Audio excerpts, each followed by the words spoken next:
Hello, and welcome to my podcast, Dr. O's Philadelphia. I'm your host, Dr. Stephen Oliver. I'm a professor at the University of Pennsylvania and the University of Virginia. In each episode of this podcast, I'm going to show you and introduce you to the sights, sounds, people, and communities of Philadelphia. Philadelphia is made up of many diverse communities, such as the Italian Market, the Greater Northeast, West Philly, and South Philadelphia. In this particular podcast, we're going to look at my community where I live, Washington West. We're going to be interviewing in this first episode Rich Colli, who is the owner of Varga Bar, and he's also the executive director of Philly Beer Week. We're going to talk about the special role Varga Bar plays in this community and what it takes to lead in this kind of business.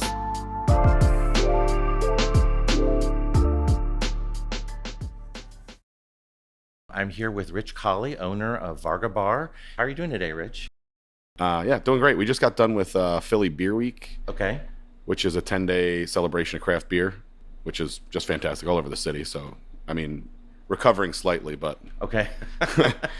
You mind just telling us a little bit about who you are and a little bit about your background?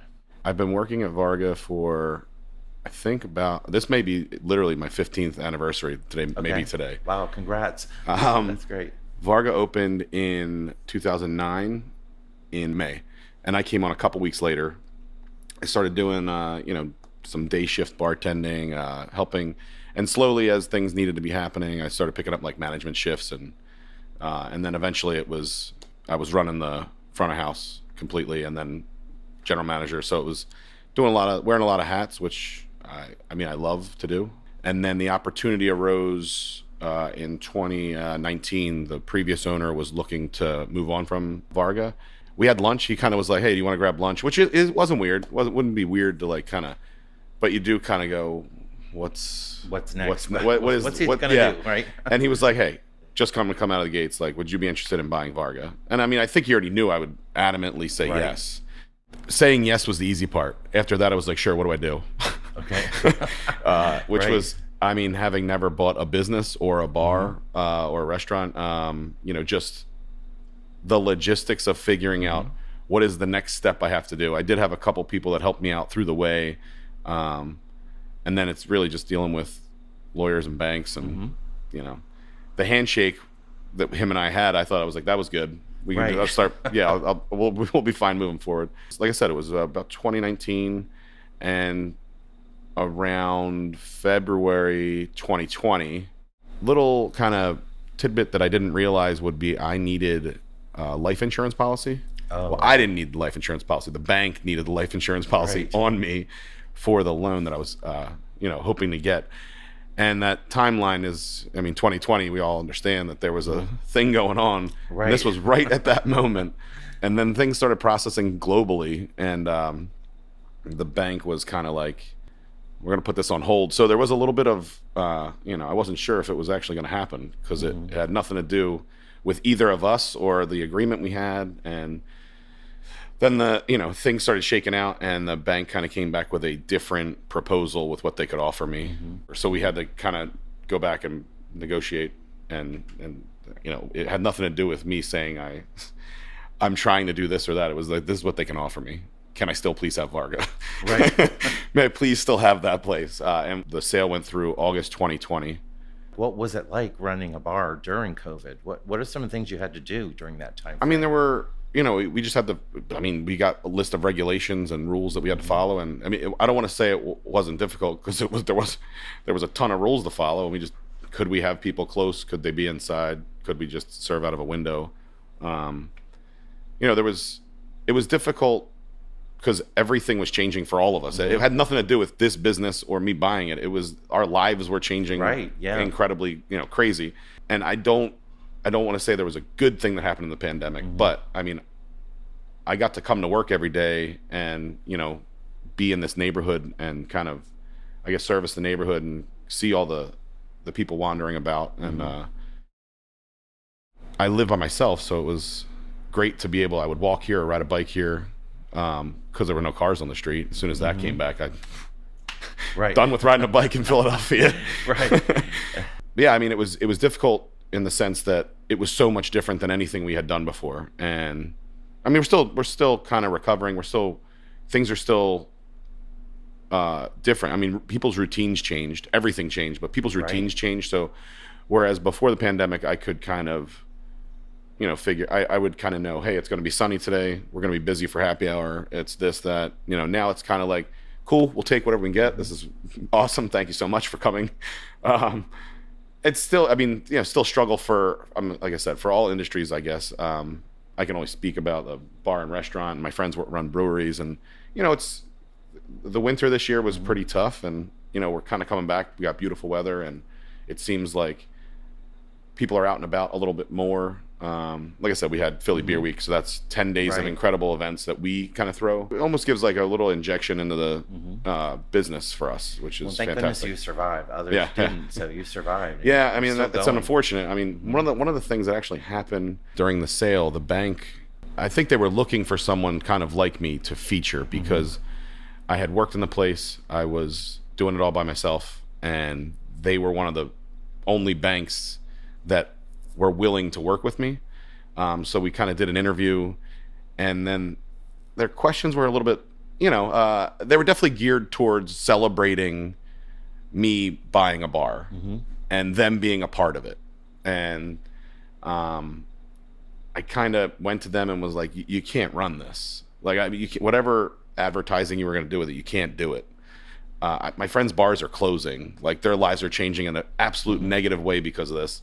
And you're looking to kind of lift me up on shoulders and celebrate what a great job I'm doing. And I'm like, first off, I'm not doing anything because I'm just starting. But also, like, I feel guilty watching them close and having you sell. And it was kind of, thank God we already signed the paperwork and they gave me the money, because I don't know if they would have after I kind of shut them down a little bit. And it was not Yeah. intentional. It had nothing to do with, I appreciated that, because I looked at it when they were interviewing me and like they wanted to do it. I said, this is so cool to be like, other people who work somewhere with the aspirations of potentially, moving to higher management and maybe owning. I thought, this is cool. Like, people need to see these kind of things, that it still can happen. There are places like the bank that I used that would help, but then it got worse before it got better. So it was like, this is not the time. I don't think you could do it. I didn't say, I was like, you can use it later, but just not right now. Well, it sounds like you had some good empathy for your friends and during that tough time. So Yeah, I mean, the restaurant and bar industry, the brewing community, like all that is kind of tied together. And I think we're one people that we all kind of have worked. Some people have worked in different places and different, it's a very integrated culture yeah, here. yeah. I mean, it's easy to feel because we're all in the same situation, just slightly different.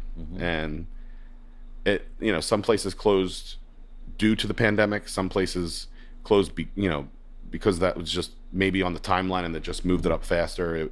It was just not a fun time to kind of watch and Yeah. see, but also it was an incredible time for me because I was starting. Right, starting your business and your dream. And Yeah, I was lucky enough when I was managing for a bunch of the previous years right before I bought Varga, that I was doing a lot of the things.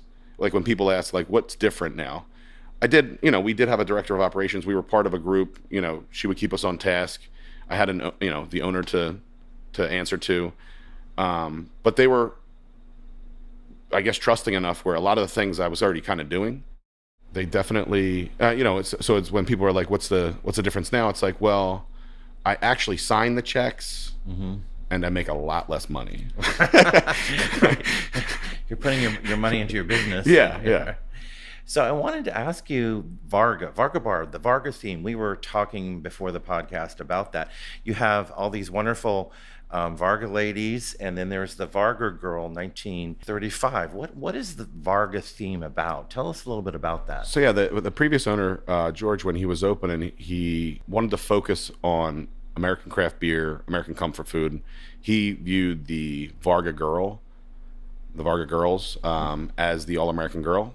So that's why we have kind of like a dinerish, a little more upscale dinerish kind of look, all-American craft beer, all-American comfort food. It gave just a little bit of a theme. And when we opened, we did Varga calendars, where we did a local photographer, local hair, local makeup, and then 12 local girls got picked, and they would do a calendar shoot, and then we'd have a calendar release party. And the reason we stopped it wasn't because we felt like that we didn't want to do it. It's still such a cool idea, especially locally and supporting everything local. If the pandemic hit, we couldn't throw a party. Right. So we could still make a calendar, but what's the point? The party is the point, and to celebrate the women who are a part of it and celebrate everything that we had going on for it. We are going to be doing something later in the year to kind of celebrate in the same way, but slightly different. And that'll be released soon. I don't want to announce it yet. Well, that's very interesting. What I wanted to do is kind of shift gears and just ask you a little bit about the bar and where you're located. We're here in Center City, Philadelphia. So who are some of your customers? Who comes into the bar? So we see a lot of the same people a couple times a week, whether it be for a bite, whether it be for a beverage. We see them walking their dogs. We have these giant windows that accordion open. Right. And even at the bar, which is like, I don't know, 15, 20 feet away from the outside, I mean, we talk to people as they're walking by. I mean, the clientele here is all over. And I mean that in the best possible way, because we get people coming in. I mean, we just had Philly Beer Week, like I said, and we have people who come in maybe to Philly just for that. And maybe they only go to a couple bars. There's a couple from DC that are great, and they take notes, and it's really cool to hear them talking about the notes they took from the previous years or the beers they've had. So it's a little bit of a journal of their trip, their beers, but that's really cool, because we know, well, we hope and expect to see them every year, and maybe at some point in other parts of the year. But yeah, most of the time, I mean, it's people we see. I think it's a couple block radius around us. We have Pennsylvania Hospital, we have Jefferson Hospital. There's just a lot of people in the area. One of the reasons I love this place is I guess it's a gift and a curse, because it's a historical neighborhood. Yes. Yep. And that means it can't really change. It can change, but slightly. Right. And we're not going to have, places that are institutions being knocked down for condos that, and that's part of growing as a city. But it's just cool to be in an area that kind of don't have to worry about that. I mean, we're kind of going through a lot of people asking our opinion of the Sixers' new stadium. Right, that's a huge controversy. It's probably got its pros, it's probably got its cons. Exactly. It's just tough to kind of figure out what's going on there. But the reason I love this area is the fabric of the neighborhood doesn't really change. So I guess like that coming in would change the fabric slightly. But that was a tangent. But yeah, I think a lot of the people we see regularly. We know their names. We know their dogs' names. We probably know their dogs' names before we know their names. Exactly. It's funny, we have a bag of treats right by the front door, and there are dogs now that they will sit and wait patiently because they know we're going to walk out with a treat at some point. And you have the water bowl also. Yeah, that's very nice. Again, because we know our clientele, we know that people are walking by, and we, even if we don't know them, they're more than welcome to utilize some of the things we offer. I think we're on a great street. We have Canela across the street, Blue Sushi. We have a couple different grocery stores down the street. We have a couple Chinese restaurants. It's hardware store. Yeah, hardware store. We have Locust Bar and a music store. Yeah, all things. So I think the area also breeds kind of the repetitiveness of people wandering around, because they need things and they're just wandering around to those places, passing us constantly. So one thing I wanted to ask you, Rich, is, and this is one thing I notice about you, is you're really busy, you serve customers, but you also look out on these two beautiful windows here. What is it you see out in the windows? And what are you thinking about when you're looking out as the world goes by here? Well, I can't reveal what I'm thinking because my memoirs come out at some point. I'll be releasing a book, I guess. Oh my God. I won't be. Yeah. Oh my God. It's like I said, it's the neighborhood. We're constantly seeing the same people. Yeah. I feel like we're part of, keeping an eye on things, and that's, just making sure people are not in any way taking advantage of what's going on around us. Right. Like I said, people are coming and going. We want them safe, whether they're coming here or going wherever. We want to keep an eye and make sure people know that they can pop in here if they need to. But yeah, like I said, the windows being open, when they're closed, it's still cool because they're glad, you can see through them. Correct, and we still get to see the world. Right. But when they're open, that's when it's like you get the breeze. And I'm usually just constantly, I feel like a dog in a car. Right. The breeze comes across me. I'm like, whatever I was thinking about out the window. Now I'm like, nice breeze. Any unusual things you've seen go by, drive by or walk by? Or? It's a city. We're a major city. Philadelphia is a major city.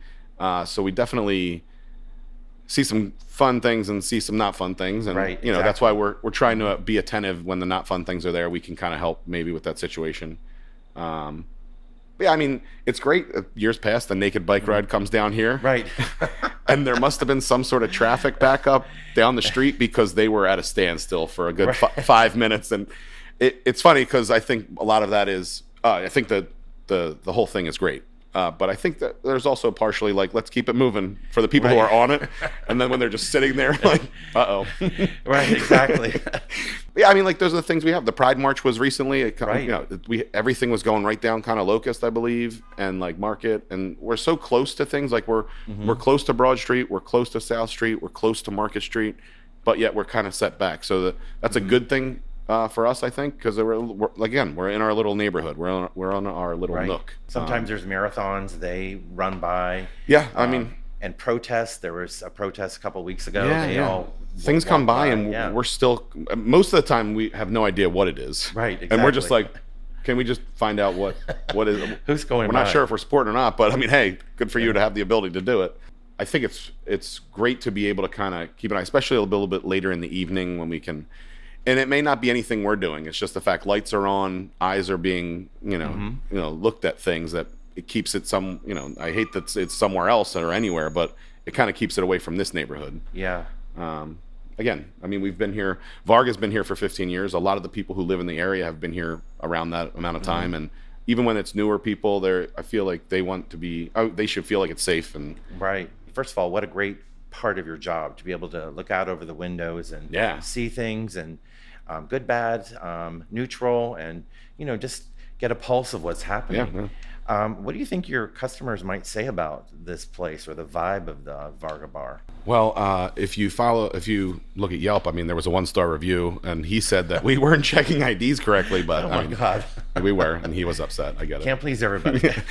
I mean, what we kind of want to be. I mean, I don't know what they're thinking. What we want to be is a neighborhood place that serves great drinks, whether it be beer, wine, cocktail, non-alcoholic, and then when you come here and you eat our food, you're shocked at how good it is. And I don't mean that in a bad way. When people tell me that, I'm like, I am not offended, because you said the good thing. The good thing was the food's really good. Being a kind of corner neighborhoody bar, people sometimes think, oh, we're not focused on the food, and we absolutely are. Our chef Mason is awesome. He creates and comes up with things, and well, I know my favorite. What are some of the things that are on your menu? I mean, there are two that I like the best. So it's kind of wild because we're trying to focus a little bit on different things seasonally, always. But our standbys are our wings, our burger, fried chicken sandwich. We have a great Caesar salad. So there's a bunch of things that we try and see if it works, and if it doesn't sell too much, kind of move on. And if it does, we kind of keep it going. So we have like Brussels sprouts that have been on our. I was going to plug that. The Brussels sprouts have been on our menu in a different format since we opened, I think. If not, it was very much early on in the 15 years we've been open. There's some things I think we can't take off, right? Like the Brussels sprouts or the wings, or the smash burger. Yeah, smash burger's great. And then there's other things we're trying. We always want to offer some things that maybe on the vegetarian side. We don't do too much vegan, and that's not because we don't want to. It's just in the nature of everything we do. We don't want to just try something to try it. We want to have a well thought out plan, and a lot of the things that we do here revolve around not being vegan. So we appreciate they're gluten free. We try and always have options with our menu. But I mean, I would hope that everyone thinks it's a comfortable place to come, and we have a lot of people that show up by themselves, just sitting at the bar or sit at a table, and they're comfortable with that, and they know there's going to be some other people around that, whether they know or don't know, conversation can occur. We have, usually have some sports on the TV, usually have some sort of, some good music on. I would just hope it's a comfortable space for everybody. And we're hoping the Phillies continue to do well. Yeah, it's always great. Good year. It's always great in the entire city when sports are going well. Right. So you've mentioned a couple times about Beer Week. I mean, you were actually the executive director of Philadelphia Beer Week this year. So can you tell us just a little bit about Beer Week and what it entails? Well, yeah, I will say I don't really have a title. Oh, okay. Maybe I just made that up. The reason I don't need a title is I'm the only one. Right, okay. I always just say that it's my turn to be tasked with kind of continuing some sort of management of craft beer in Philadelphia. Yes. There's a lot of great bars that do it, and a lot of great breweries and restaurants, and they're the cogs and wheels that make everything turn. I just trying to keep everyone on some sort of task. I've been doing it for 3 years, and before that, again, we're right around that 2020 time. I was part of a group of people that were running it, and when the pandemic hit, unfortunately, we lost the ability to do big events, which drove revenue to be able to pay an executive director a full-time salary. So that was their job for the entire year, Right. And it was my friend Christina Dowd. She was awesome at it. But yeah, things changed because of the pandemic, and I just refused to let it go by the wayside. So I just took it. And I mean, we realized what was coming. So we were kind of splitting up tasks, and I was I took over the social media, which makes it real easy to tell people what to do because I had the ability to tell them what to do. Right. The most difficult part is actually just getting a hold of restaurants and bars and breweries in Philadelphia and being like, hey, reminder, or hey, we got this going on, or hey, do this. But yeah, the whole point of Beer Week is to be a 10-day celebration of craft beer. Yes. And the reason it's 10 days and not a week is we do 2 weekends. So we get block parties. I think you had the streets blocked off one of the days. We've always done the first Saturday of Beer Week. We shut down 10th Street and we throw a big party. And that's one of the things we always look forward to. It's cool to just kind of be outside in the weather. We were lucky enough, the weather this year was beautiful. It was like low 80s. Sunny for most of the day. I mean, perfect for a block party. Yeah. And we had some bands, and we had a DJ. We had a drum group, Batala Philly. That was the name of the band? It's a drum okay. group. They were awesome. I mean, you should Google them or check out their Instagram. So what is really important to you about craft beers? I mean, it's an art, and it's a wonderful type of beer. What's important to you about it? So before I worked at Varga, I worked at Triumph Brewing Company. That was my first job out of college, and I didn't much care for craft beer at all at that time. It was a management job, and I had friends that worked there, and it turned into, oh man, like a little eye-opening just as far as what craft beer can be. And I learned to really enjoy it, and then realize that, like you said, I mean, the word craft is already there, but that's what it is. It's an art of making beer. Everyone can't make beer. A lot of people think they can. But yeah, it was just really cool to kind of experience that and see the hard work and sweat that goes into it, and actually get to brew with some of the brewers there. It was part of the management training. You had to brew. Right. And then it was cool to be able to do it more than I had to. And then it's, you see friends who are doing it. And I think the misconception about beer is brewers just drink all day. It's like, well, no, they might sip because they have to try the product to make sure. You have to make sure your product is where you need it to be. But it's easy to get behind something, especially the city of Philadelphia gets behind it. The first Beer Week was in 2008. So I wasn't even a part of it from the bar perspective. Then we got into it at Varga in 2010 because we didn't open yet. So our first one was 2010, and it was just really cool. We had people coming from all over the world and the country who were the owners and brewers. We had some employees coming out. We had people making beer specifically for it, and it was really easy to kind of get behind. I mean, to be honest, it's an injection of revenue that just you get to create, which that doesn't occur a lot of times in the year. There's holidays, there's events, there's things that go on. Sure, that helps, but we get to create 10 days worth of events that spark people wanting to be here. I'm not going to say 10 days of 10 days here, but when we have cool events, they want to be here. So I look at it as this is a fun time to do some really cool things with craft beer. And most of my friends work in some aspect. Most of my friends are brewers, work in a bar, work in a restaurant. All of our lives are kind of tied to it. Even dive bars in Philadelphia, which aren't necessarily considered to be a beer bar, you can still get good beer there.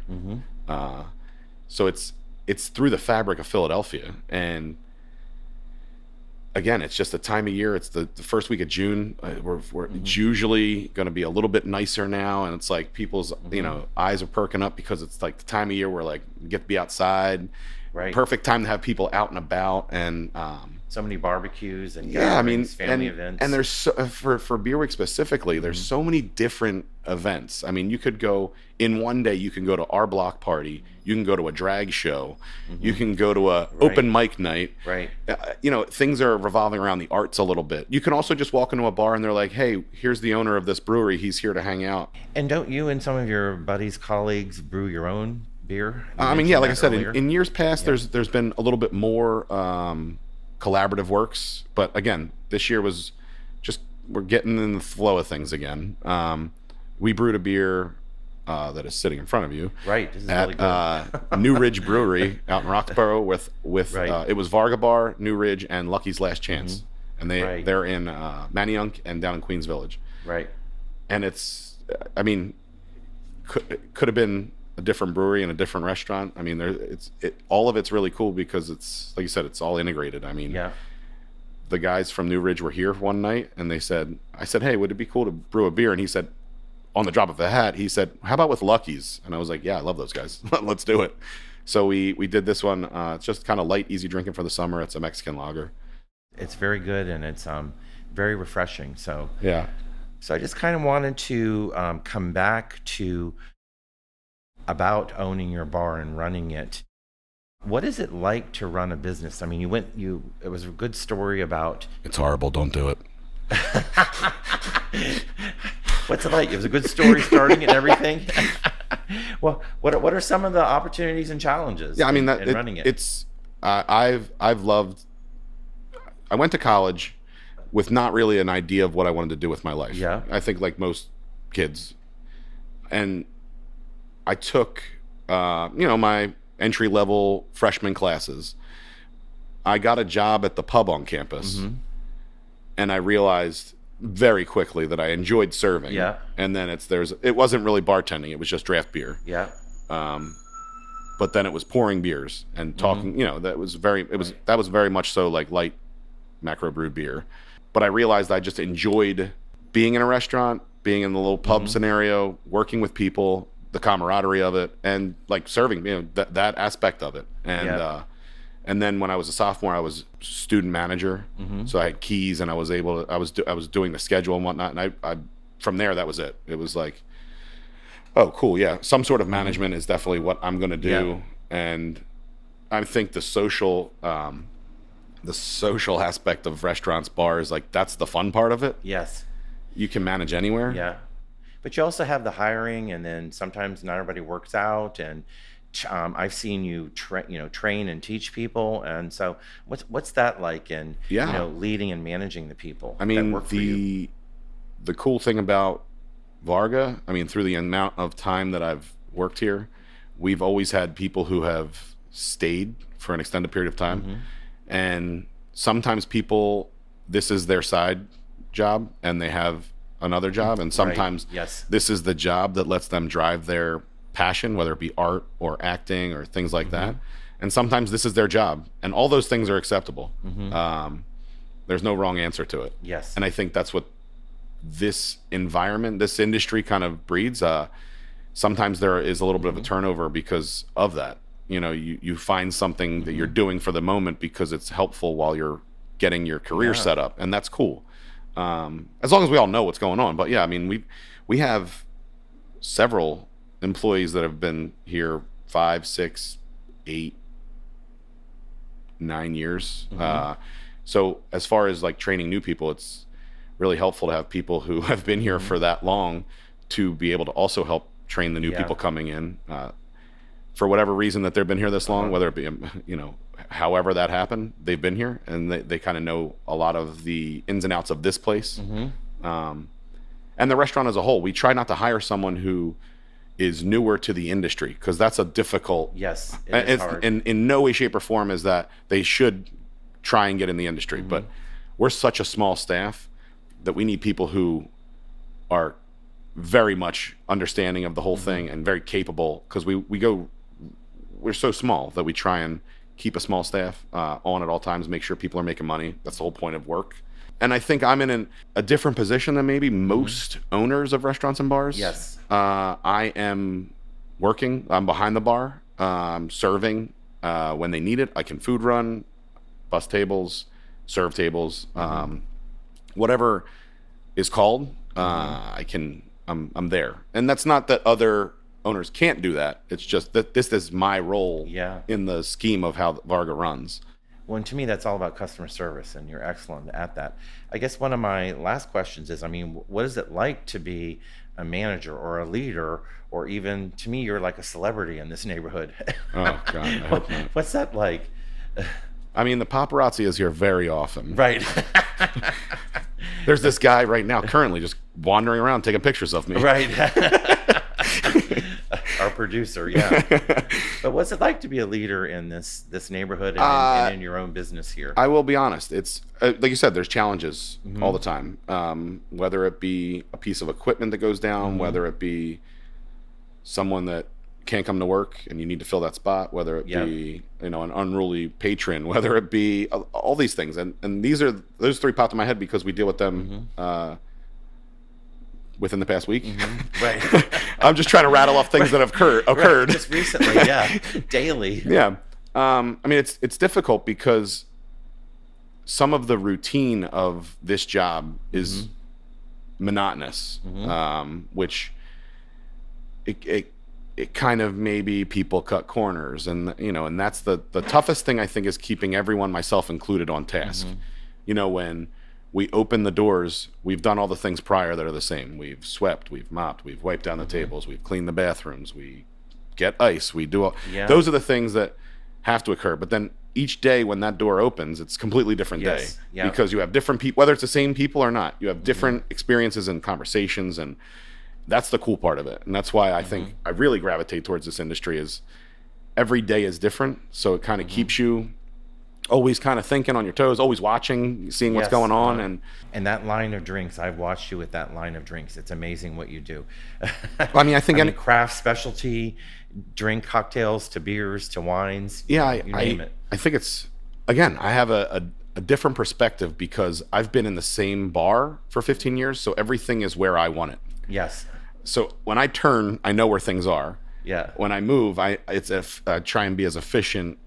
It's something I actually talk about a lot here, as efficiencies. Yes. And trying to be to make as many things happen with as little movement as possible. Whether it be making a drink, whether it be clearing a table on the way back to the kitchen to grab food that needs to come out, whatever it is, use as minimal amount of steps as possible. In any industry, that's what makes it easier. Yeah. The more you can do things like and just flow with what's going on. Again, I mean, here it's easy. I get to put a bunch of drinks in glasses, and then people drink them, and they usually like them. Hopefully, all the time. But you know, that's kind of the cool part of it. Especially for me, I get to come to work and say hello to people I see. And I recently, probably a little over a year ago, I was living in Northern Liberties for 16 years. Same apartment. I'm kind of a creature of habit with almost everything in my life, and I was never going to move. And then they sold the building. Oh boy. And I actually was like, how much is this? I will go into debt for the rest of my life to not move. Right. Oh my God. I couldn't, because the bank was also like, absolutely not. Yeah. But yeah, so I moved around the corner. I have a 3-minute walk to work. But it's cool now because like I see people on my day off and they're blown away that I'm not here. Right. Like, what's he doing here in the outside? Or I always think there's, and it happens with all of us, where when you see someone out of the environment that you're used to seeing them almost 100% of the time, like when I'm not wearing a black shirt that says Varga, and people are kind of looking like, I think I know you. And I'm like, yes, you absolutely, I serve you drinks 3 days a week. Right. But yeah, it's I love this neighbor. Like I said, I love the neighborhood. I love what's going on. So it's kind of cool to be able to also be on the other side and go and pop around to the other places that are supportive of us to support them. Last thing, any final words? Any final words about Varga Bar, yourself, craft beers, living here in Philadelphia? Any serving customers? I love all that. All those things are great. Yep. Okay.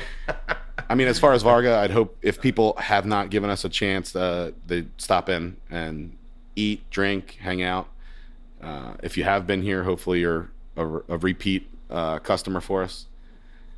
I mean, the neighborhood, like I said, I keep kind of driving. Like, I love this neighborhood. I love what's going on with it. I'm glad to now be living here as well. And as far as craft beer, I mean, I think if people are not familiar with craft beer, it's real easy to get into. You can pop by. There's so many beer bars in Philadelphia that can help with trying different things.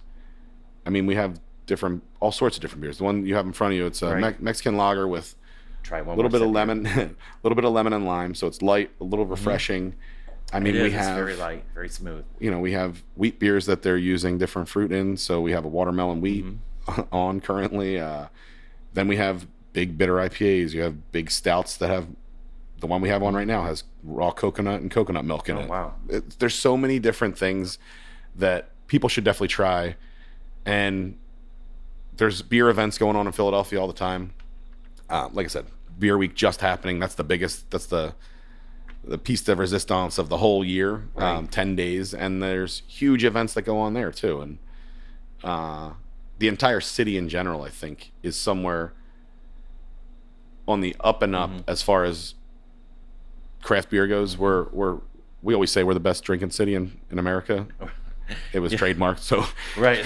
But I mean, there's a lot of great places to go. We just hope Philly's one of them. And if anyone listening is not from Philly, pop over. And if you're from Philly, I mean, you got plenty of places, plenty of choices, from North Philly to South Philly, West Philly to river. You got everything. I always ask when people move, or if we haven't seen them for a little bit, and they're like, "Oh, you know, we've been going." I go, "What's the closest bar to you?" In your new apartment or house, where? And then they say, I go, "Oh, I know exactly where you live. Got it. Cool. Yeah. Those people are great. Make sure you talk to so and so." I mean, I can't speak highly enough of craft beer, the other beer bars, all the restaurants in Philly. I mean, I think, great place. Well, that's why I think when people come here and they're a little shocked at our food being really good, it's almost like you can't survive in Philly if you don't have really good food, no matter what application of building that you're doing, whether it's a bar, whether it's a restaurant. You also have to have good beverage. I mean, we have a great cocktail program here. We have wine. The one thing we don't really focus on too much is wine. We do offer a variety, but I mean, with Tria down the street, who do it really well. It is kind of funny when someone walks in here and they'll look at our list and they've missed all the cues that they're in Varga, like the signs that say Varga, the front, the awning, and they get here and they sit down and then they go something like this, where they'll go, "Oh, you only have one Chardonnay," and we're like, "We do. Do you think you're at Tria?" Okay. Because we're a corner bar. They just under or overshot it. Right, yeah. And it's really funny because they do it so well. Like, I mean, it is kind of funny. We're both on the corner. We both have windows. You know, bar is kind of in the same side. But very different. Yeah, very different. Yeah. We love them. Hopefully they love us. Well, I can't thank you enough, Rich, for coming to the podcast. Thank you for doing this. This is awesome. Great. All right. Thanks a lot.